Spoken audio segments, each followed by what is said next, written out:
今天呢，我们除了关心疫情之外呢，当然我们要特别关心幼童的部分。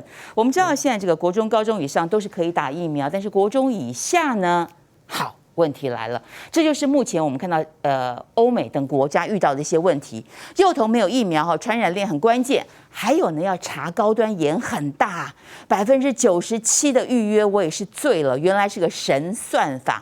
先从总体数字来看今天本土一口气增加17例，境外增加48例。总的来算呢，台湾2周本土就破100啊。那西提的传播群聚又增加14例，而且今天增加了一位1岁的小朋友确诊啊。那包括西提的1岁小朋友、3岁小朋友又传染给妈妈跟阿嬷。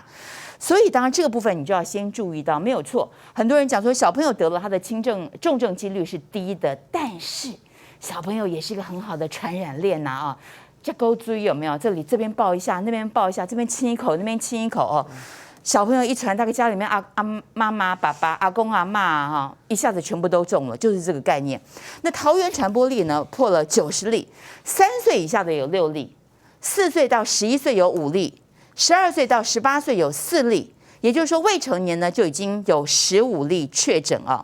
那罗医师告诉大家说，症状呢像感冒一样是非常难辨别，但是在幼童身上呢，请大家注意到，除了常见的类似感冒的咳嗽啊、喉咙痛，尤其是喉咙痛大部分都有。有些人说剧痛啊，痛得要命，鼻塞、呕吐之外发烧、呼吸困难比较少，还有比较特别的就是哮吼这个有经验的妈妈，我想你都知道，还有说感冒严重的时候会哮吼，跟他告别狗叫一样，像狗吠一样轰的那种声音那到目前为止，我们全台湾已经开始准备了10家医院，盘点了400张病床，要干嘛？准备未来收治重症的确诊童，看到没有已经在做这个准备，是对的。所以我要告诉你，千万不要掉以轻心。小朋友得没关系啦我跟你讲，这概率问题嘛，你的分母越多，你的重症分子可能就会越多，特别小心。同时我要跟大家讲在美国的状况，我今天特别看了一下。美国的这个小朋友也很可怕比方说美国华盛顿州目前宣布停止非紧急医疗，他们大概在美国每10万名0到4岁的幼儿有5.3人是住院的。这个数字是11月的2倍多有没有看到？整个烧起来的话它的这个分母大，分子也会跟着大起来。所以一开始我想请教一下署长，当然在台湾在美国也是，美国现在是这个5岁以上的可以接种嘛，当然5岁以下还是不行但有一种说法，比方说疫苗推动协会的理事长他说幼儿重症率比较低，如果都是轻症，为什么要冒未知的风险去打疫苗？当然幼儿目前本来就没有规划打，美国也没有。但是我现在听到第3剂很多老人家或是很多青壮年都有在讲第3剂。为什么要打？打了以后，你看莫德纳、那 BNT 为什么都会发烧？有没有？那我干脆去得一得。还有包括沈富雄之前写的一篇文章，告诉大家说也不会怎样那好像都倾向不要再去打疫苗。那我想先请署长讲一下这个小朋友的部分，小朋友的部分到底严不严重？各方的讲法分歧，但是美国现在住院的小朋友越来越多，为什么？对。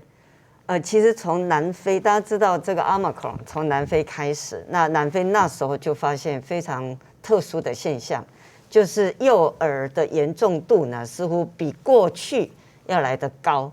那同样是检验阳性的里面，小朋友需要住院的比率相当高。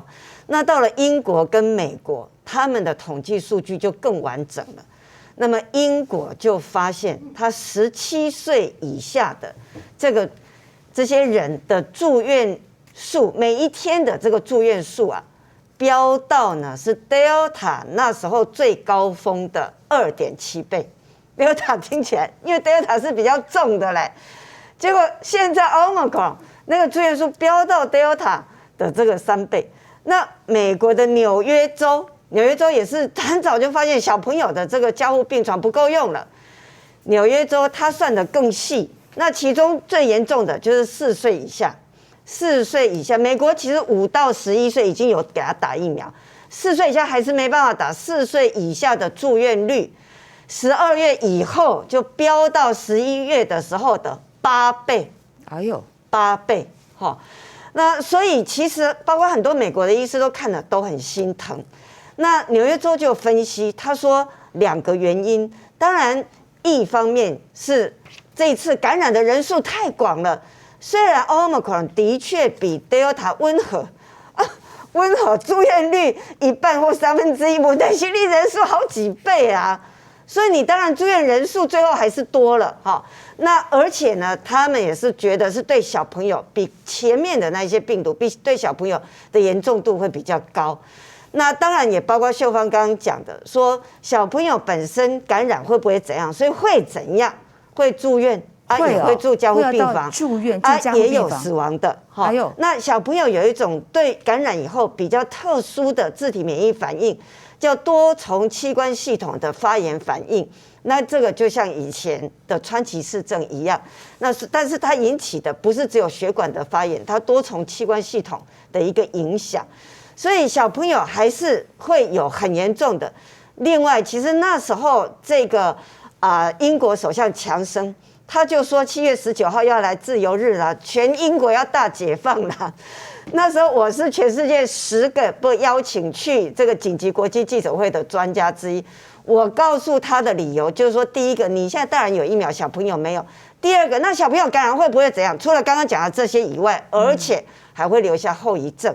大人感染新冠的这个后遗症的这个比率，有感染过大概1/2留下后遗症，小朋友呢低一点，但是也差不多1/4哦，所以会有后遗症的。然后后来还有人去研究说，可能还会提早衰老啊。然后后遗症里面是包括我们不是什么只有嗅觉怎样啦，你那么好啊。全身的问题，包括失智、提早失智，包括提早失智哈。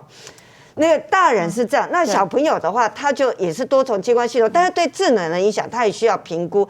但是包括一些去世的人，他死后的这个解剖，包括去世到200多天，全身的器官系统，包括脑部，都还看到有这个病毒存在哈。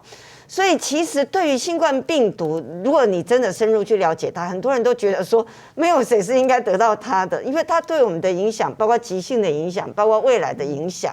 所以简单来讲，对小朋友是有伤害。所以我那时候就说，你对小朋友，他没有疫苗，就好像下大雨，他没有雨衣可以穿，你别人都有雨衣，就他没有雨衣可以穿，就你雨天呢，把伞也收了，然后每个人都去感染。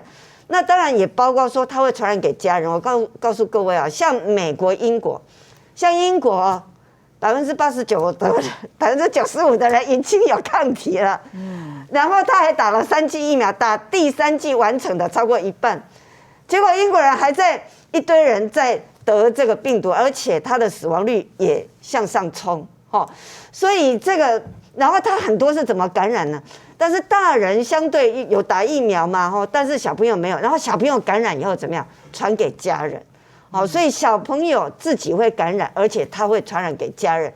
现在最危险的就是不能戴口罩的地方，还有口罩戴不好的人。小朋友就是口罩他也没办法戴好，然后他没有疫苗，所以这个是大家要去小心。所以我想陈时中他们也知道了，去准备了这个病床。但是我相信大家都希望说，你不是说有准备病床，然后说大家来躺下来，应该你还是尽量希望这些床不要用到。但是我们的确是这一次的反应也还是太慢。等一下再谈到疫情，我再跟大家报。我看这个是我很早就说这个散出去，没散出去就改名了，不叫 Omicron 哈。所以这个倒是不要。但是有一个好消息，就是英国。他打3剂疫苗的比率是1半，美国呢只有20几%，我们台湾呢现在往上爬，还没爬到5%。好，那美国打第3剂是英国的1半，美国的致死率是英国的好几倍，所以你有打疫苗，而且打到第3剂，对重症的保护是比较够。对于总体来讲的重症防护，打2剂是65%。打3剂是达到80%，重症可以防护。可是另外一个好消息是什么？这个打疫苗啊，打2剂对 Omicron 传播是完全没有用，完全没有。所以最近你们有听过有一些人要做疫苗护照，用旧石器时代的方法，这么新石器时代的变种，你2剂你讲的不要戴口罩啊，是讲不用这个说是可以去什么室内用餐或室外怎么不用戴口罩，这种拍谁之类，这是过去啊，这么 Omicron 不是这个。那所以呢，但是这个新的这个打第3剂的时候，实际做了以后，英国发现，哎，不错了，英国、美国都发现，打完第3剂，竟然连传染都是有保护作用的。保护多少呢？你刚打完，而且这个抗体已经产生了，差不多1到2个礼拜产生抗体以后啊，你这个预防感染可以达到70%以上。那这样子回过来看小朋友，我们当然可以打疫苗啊，而且我们可以打第3剂耶。我们打了第3剂，不但自己可以避免重症，而且我们避免传给小朋友。避免传给小朋友，就避免小朋友进去住院或住加护病房，也避免他传给其他的人。然后再讲最后一句Omicron 这个大家都不清楚的，就是他接触以后，像那个工读生，1到2天他就有传染力。我其实，在1、2个礼拜之前，我讲这个 Omicron 的这个木马屠城记，我一开头我就讲这句话。事实上是接触以后1到2天就有传染力，所以这个工读生他在1月7号尾牙，他接触到了。隔天有人感染，过2天有人感染，这么快？他感染，而且他是先吸入的空气传播，再下呼吸道复制。这个时候我们上呼吸道这些采检啊、快筛啊、PCR 都验不到，所以在你验不到的时候，他已经在传了。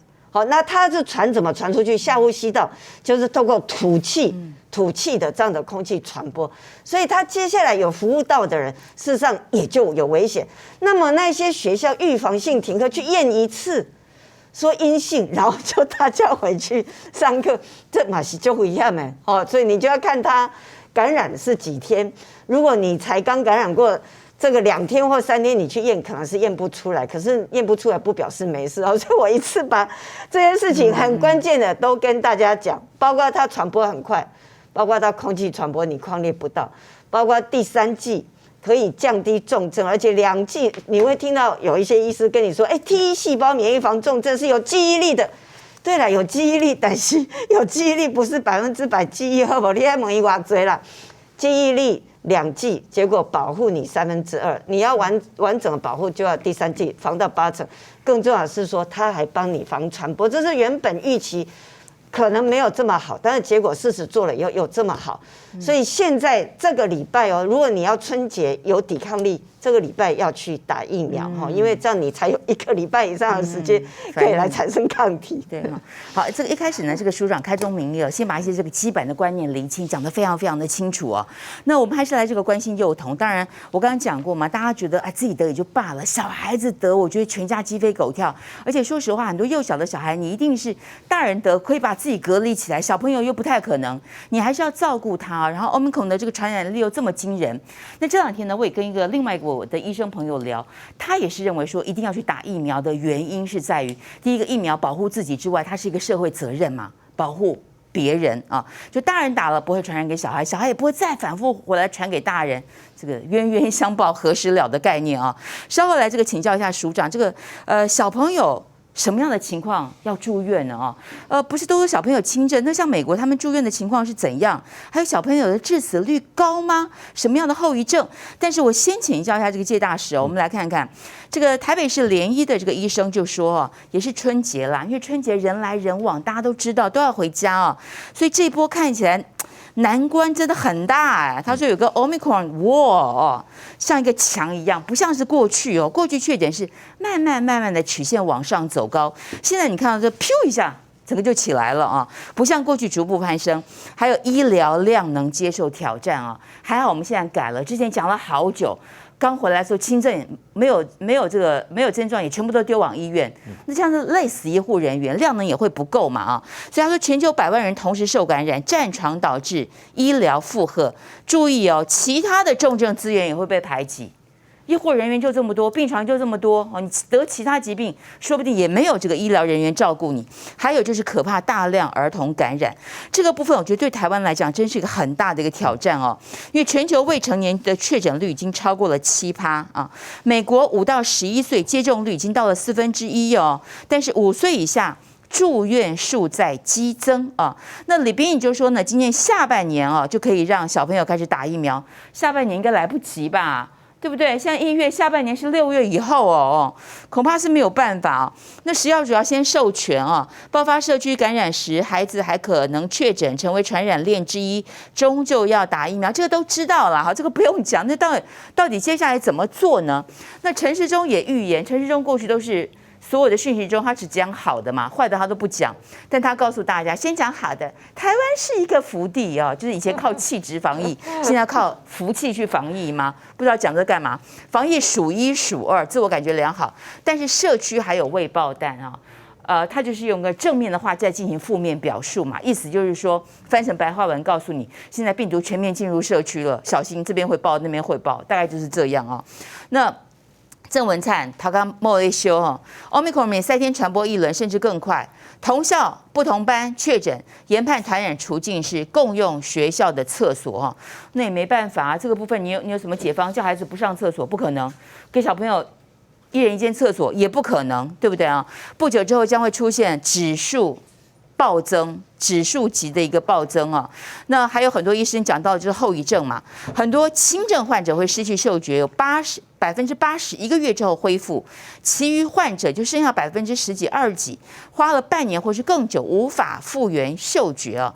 那这个过程我觉得很担心的就是说，我们之前一直在讲，到现在为止我们的这个防疫指引各方面还是原始档啊，就是第一版，到现在为止并没有因 Omicron 在。去更加细修，包括之前讲的这个美国是不是要列这个高风险国家？当然这个还是没有做嘛，因为担心美国会生气啊。还有包括之前的这个轻症啊，轻症不管从美国回来的，在机场验不出，在机场还没有验出来，全部都丢往这个防疫旅馆，也造成了防疫旅馆的大破口。那目前谢大使以你来看啊，你觉得这样子？我们守得住这个台湾的这个幼苗的这一关嘛？说实在，台湾少子化，每一个孩子都是我们的心头肉啊，秀苗苗啊。不管怎样，一定要把孩子保护好。你怎么看？其实我刚刚听了署长讲法啊，我第一个感觉就是说，我可能马上去打第3剂。你现在还在纠结，对不对？我本来还在纠结。哎，好多人都好纠结哦。对，我觉得听了署长讲，我就马上去打第3剂。另外，我们家也有亲戚有孩子的哈，我觉得真的。没有听署长讲不晓得这个问题严重性。我讲今天这个节目有很多观众听到这个哈，真的是一大福音。会把这个讯息赶快告诉哈有孩子的父母哈或者他们的亲人。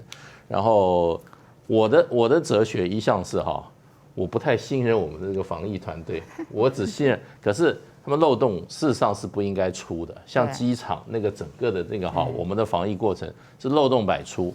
那所以我们现在只能靠自己。另外一个就是说，这个还有就是说这个空气传染哈，这个空气传染，那我们这个口罩啊，我可能要去再升级成 N95的这种口罩。你的那个不是哈？我这个不是，我这个只是立体的，对不对？这个只是戴的比较舒服。你看署长都是标准戴法，其实去年他是这样戴，他一直教我，对不对？上面再罩一层布口罩，这样就等于是 N95嘛，对不对？接近。所以现在用这种方法可以防 Omicron。对，可以嘛？哈，对不对？对，所以我们还要去检视一下自己的口罩还要改，所以这个是自我加提升防护啦。另外一方面，我看了国外的这个数字 ，Omicron 的传播，我也是吓一跳。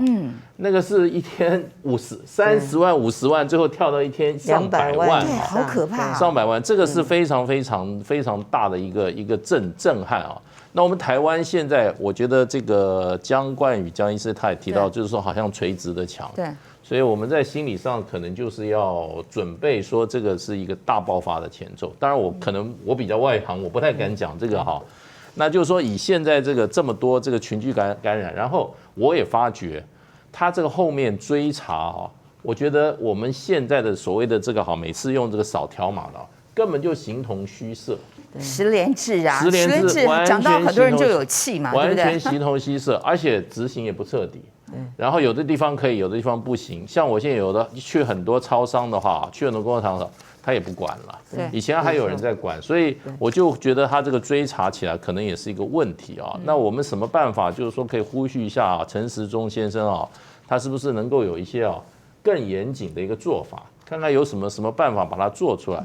那我很怕他是不是说他会有这个可能也要请教署长，就是说现在有一种说法的话，就是说这个是不是还要继续保持清零，或者说那么有的国家把它看成一个群体反应，不是群体免疫的一个必经的过程啊。因为现在我看我们的社会有时候有一些，包括西方社会正在讨论这个免疫的方法到这个阶段，病毒发展到一个新的阶段啊，一个什么检疫的方法，那怎么样才是我们政府应该有的作为？当然，我还是希望他们能够做清零啊，清零真的是正本清源。那就是说。